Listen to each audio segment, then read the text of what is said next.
I walked away from the Democratic Party back in probably 2007 and keep walking. And these are some of the reasons why I walked. Now, one of the reasons why I was a Democrat to begin with was, A, I'm black. If you're black in a working middle class family, that's just what you're assumed to be. And that's where you pretty much usually go when you do register to vote. Reasons why I'm walking away from intolerance. I'm walking away from the lack of diverse thought. I'm walking away from groupthink.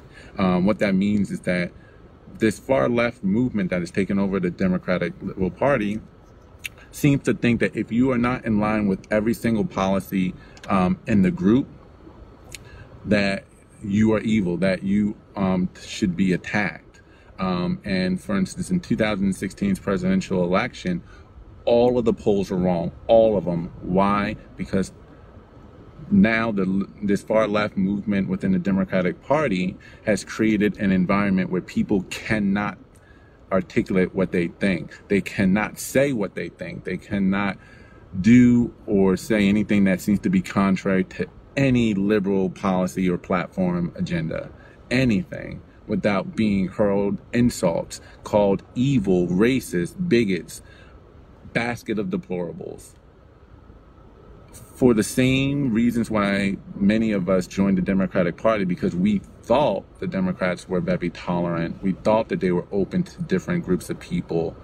And we criticized the Republicans for not being that. For instance, we rightfully criticized those who made it impossible for those who were gay to come out to the people that they love, to come out to the world and publicly admit, hey, I'm queer and I'm here. They had to live in the closet for fear of retribution. Well, now you've got the liberal left have millions of people around the world living in a closet that they didn't feel as though they still couldn't even come out. They had to do it in the voting booth and to surprise the world, like, oh my God, we lost Michigan. Oh my God, we lost Ohio. Oh my God, we lost Pennsylvania. Pennsylvania and Ohio has not gone for Republicans since 1988. How did this happen? Really, really shocked at that. Why? Because, the people in those states, when previously polled, could not admit or come out that this is how they felt or this is how they may vote. Not because they particularly like the individual as an human being or their character, but just because of maybe their economic situation. What this person was saying and or offering was different than what they had seen, because it was change that wasn't being offered by the other party in terms of better economic living or better economic environments. And they were afraid to come out. And even those who may agree with certain policies are afraid to articulate it because they may not be liberal on everything. They may be conservative on one or two issues, but are afraid to come out as such. And as you look at this walkaway movement, you will see a lot of gay, lesbian, transgender individuals who are a part of this movement because some of them are conservative on certain issues, and they will say, and even Bruce Jenner or Caitlyn Jenner has come out and said that it is harder for them to come out as conservatives than it was for them to come out as gay or as transgender, because that's the environment that the liberal left has created. That I am walking away from that kind of oppression of thought, oppression of diversity of thought. I mean, it's not just about diversity of religion and skin tone, but also about thought that I am walking towards the freedom and inclusiveness of that. I am walking away from control, walking away from the quote unquote plantation that is the Democratic plantation and a Republican plantation. They like to tell you that you're free, but we are not in a free country. We're in a country that is freer than most, but we live in a country where you have millions of people. Like, let's use this election, for instance. You had 65 million people, give or take a few, that wanted control and power over the other 63, 62 million that voted for, Trump. You have the 65 million Hillary supporters that wanted to control the policy, gender, and rules over the other half of the country. We are not free at sometimes to marry who we want, to use whatever drugs and the substance that we want, to put whatever we want in our body, even if we do it in the privacy of our own home without hurting others. We are not free to collect drinking. We're not free to collect rainwater. We're not free to drink raw milk or distribute it. We're not free to sell lemonade on a corner without a permit. We're not free to build our own home on our own paid property how we see fit, without the government telling us how we have to build it, what code of standard it has to live up to. We're living in a country where it's getting less and less free to own whatever firearm you want.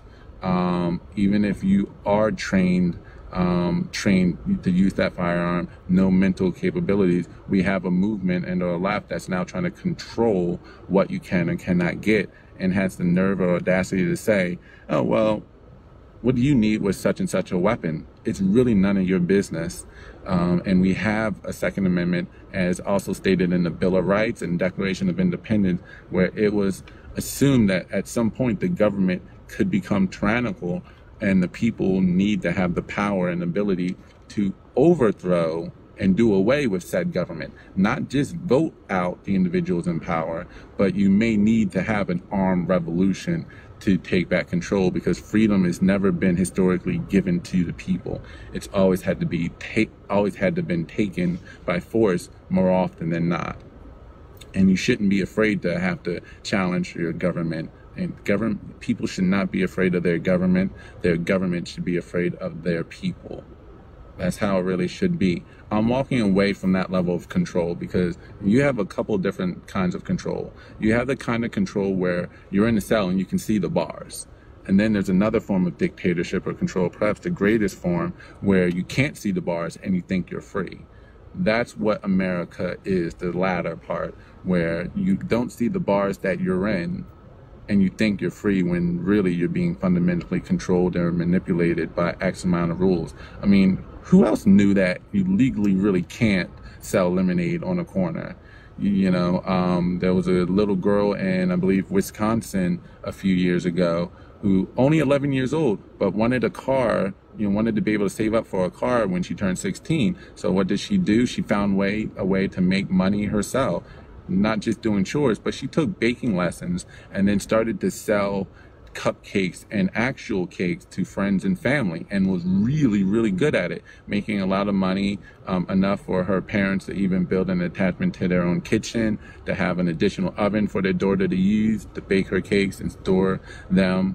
And she was doing really good. And the second the government found out about it, they shut that little side business that the girl was doing down. That's crazy. I'm walking away from the control that is the government, that plantation that they want us all on, to say what we can or cannot do. I am walking away from the lies of the liberal left. Yes, all politicians lie. That's just a fact. And I'm walking away from accepting those lies just because it's coming from the political party or tribe that I belong to.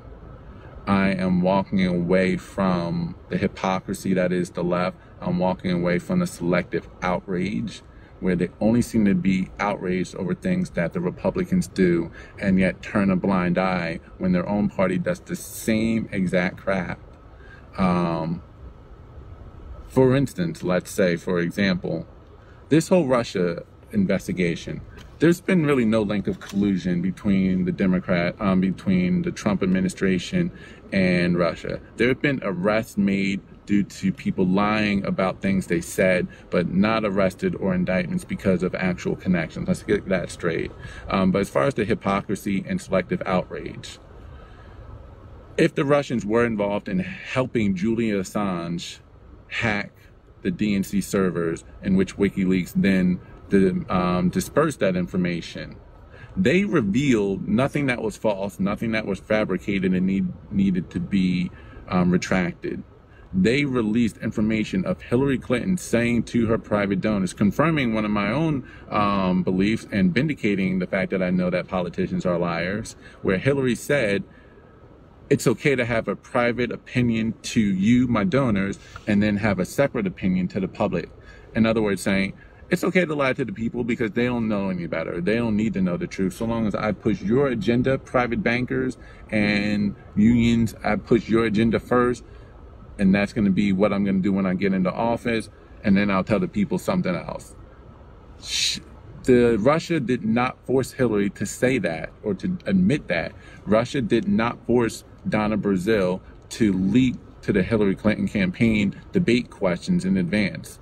The Russians did not force Debbie Wasserman Schultz to rig the election, especially the DNC primary election, to steal it from Bernie Sanders and favoring the Hillary Clinton campaign by putting the Democratic debates on weekend nights when they know people aren't going to be home to watch it, on nights at the same exact time as Sunday Night Football, or on Saturday nights at the same time as the NCAA bowl games, when again they know people are going to be watching those games as opposed to the actual debates, to limit Bernie Sanders' appeal and exposure to the masses, and as well to limit Hillary Clinton's weaknesses to the people and her unlikability in her favor.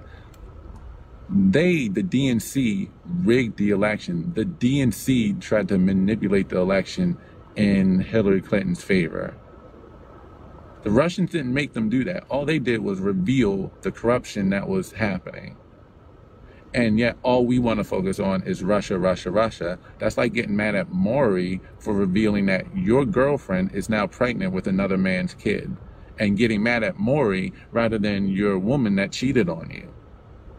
You are being selectively outraged at things that one side of the political aisle is doing while turning a willful blind eye and are giving your party a pass. I am walking away from being offended about everything. I am walking away from the snowflake mentality that exists on the right too, but especially on the left. I mean, it's the left that's creating things like terms like microaggression. It's the left that is saying that you cannot use certain words or pronouns like his or her because you may be offending someone. It's the left that is creating things like trigger words and or microaggressions. You know, just because someone may be offering a difference of an opinion than yours. I am walking away from the inability to have a conversation with someone who I may politically or ideologically disagree with. I'm walking away from the concept that we cannot have a nice, healthy debate and then being able to walk away at the end of the day and say, hey, you want to go get something to drink? Or, you know, hey, we may not see eye to eye on this, and we can at the end of the day agree to disagree, but, you know, I still love you, my brother.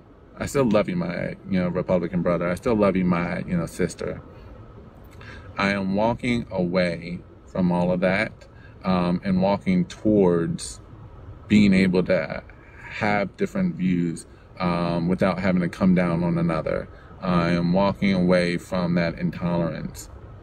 I am walking away from the identity politics, the victimhood mentality. I am walking away from the idea that just because I'm a minority, I have to be of a certain political persuasion. Like, oh, he's black, so he can't be Republican, which I'm not. But the idea that I can't hold certain conservative views. I'm walking away from the idea that my party can do no wrong. I'm walking away from the idea that I have to follow my party regardless of what they say. And one of the things I've noticed also recently is it doesn't really matter what someone in your own party says, so long as it comes from a Democrat, you're okay with it. But if it comes from a Republican, even if a Democrat also agreed with it, you'll agree with the Democrat for saying it, but hate the Republican. For instance, back in 2008's election, Howard Stern went to Harlem to talk to some black voters and asked them their opinion of the 2008 presidential election. They took Obama's policy and agendas from his website and or some quotes he said, but attributed those quotes and policies to John McCain, and when presented them to the voters that they were coming across on the street, the voters were vehemently against it. And then Howard Stern's guy took talking point from John McCain and attributed them to President Obama and said, oh, what do you think about that? Oh, it was great because Obama said it. And then campus reform did the same exact thing just during the 2016 election. And they didn't just get some of the most supposedly uneducated people, as some people try to criticize Howard Stern for targeting. They reached supposedly educated people who were literally there in Philadelphia at the Democratic National Convention, inside the building, not just on the street or outside, and did the same exact thing. Took policy points, talking points from Trump, obviously not the most common ones, but took some policy talking points from the Trump website and campaign, attributed them to Hillary Clinton, and when asked the Democrat about it, they said, oh, I can agree with that, I like that.